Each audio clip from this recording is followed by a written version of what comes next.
On this channel, $1 Million Made Easy, we love to run numbers. And I just saw this recently asked. Somebody said they had $1.3 million. $1.3 million. They want to know if they could retire. And again, to answer that question, you always need to know what your planned expenses are and the other income that might be coming in, such as Social Security, for example. If you figure you need 5,000 a month and you get 1,250 from Social Security, you just need 3,750 from your nest egg. But you do need to know what your expenses are. So let's just go back here and see uh, how much somebody can withdraw and still have their money last. We're going to use the returns for the S&P 500 for the last 100 years.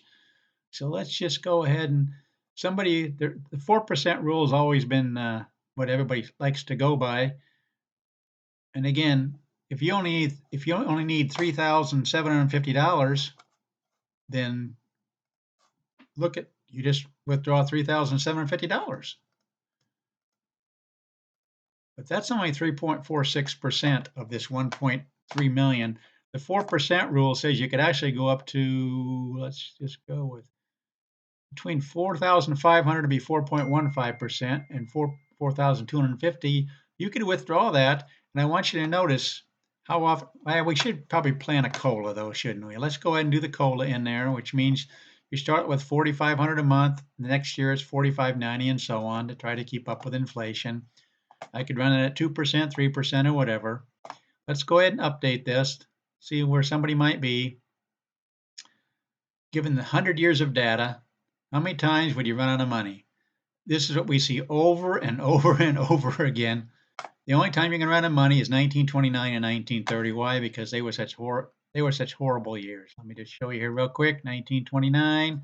This is where you're seeing all these reds. Of course, most experts, financial advisors, which I'm not one, I'm just a numbers guy, but they said you need to put some money over in a cash reserve account.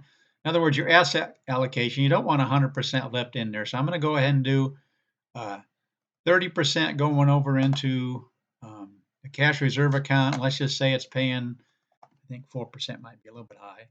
3%, let's go ahead and run the numbers with that scenario. See where somebody might be.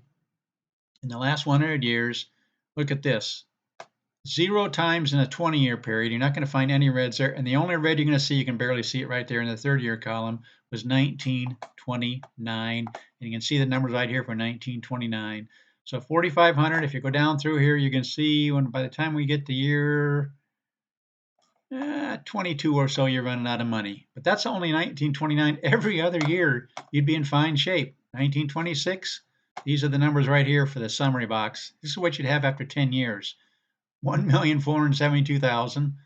15 years, you'd be down to 1,200,000. Why? Because you caught some of these down years right here. You can see those.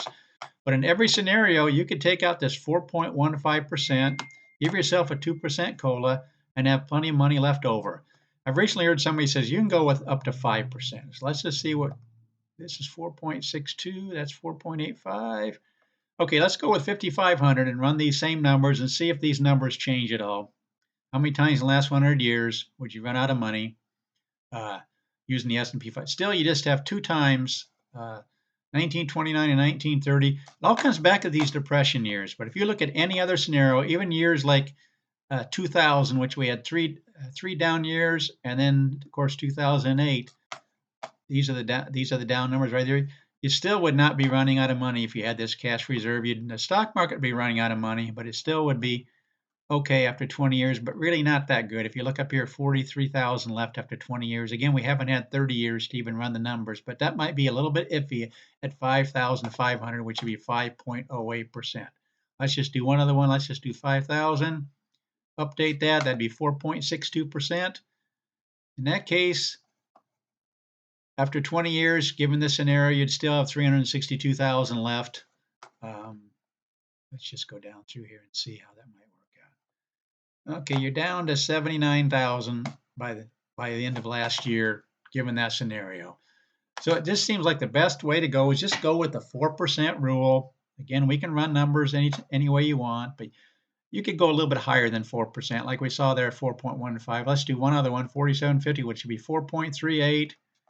Let's see where somebody might be again. Again, this scenario of 2000, what I'm concerned about, because that's more recent history than the Great Depression.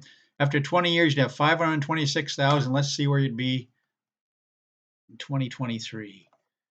Okay, you'd still have 347,000 left, and that's using the 70-30 split. If we went the typical 60-40 split, like a lot of people recommend, 60% leave it in the S&P 500 so it can have the growth. Let's see where that individual might be. Okay, we're still at 368,000, and here 23. Yeah, you're down to 39,000. So that 60-40 split, I forgot what the 70-30 was. 70-30 in 2023. Oh yeah, there's a big difference between the 70-30 split and the 60-40 split. Why? Because you really do want to leave as much money as possible in the S&P 500. So when it does come back with these kind of numbers, up 28, I mean, this decade from 2009, look at all that you would have missed out on if you would have been having more in the cash reserve in the S&P 500. I just wanted to run these numbers. We can run them all day long for you just to show you where you might be. Given whatever numbers you want me to run, consider subscribing to this channel. Please share this with others. I'd really like to get the subscription up there to 1,000. Right now I'm in the 600s or whatever. I really think this is beneficial to almost anybody in our financial planning. Just using what the S&P 500 has done, which shows us it goes up, it goes down, but most of all it goes up. 75 times in the last 100 years it went up. You're going to catch some of these down years sometimes, but if you can be in it for the long run, you're going to catch the kind of returns that can really benefit you. Again, this channel is called $1 Million Made Easy. I love to run numbers for people. Consider subscribing, share this with your friends, and please like the video, and thanks for watching.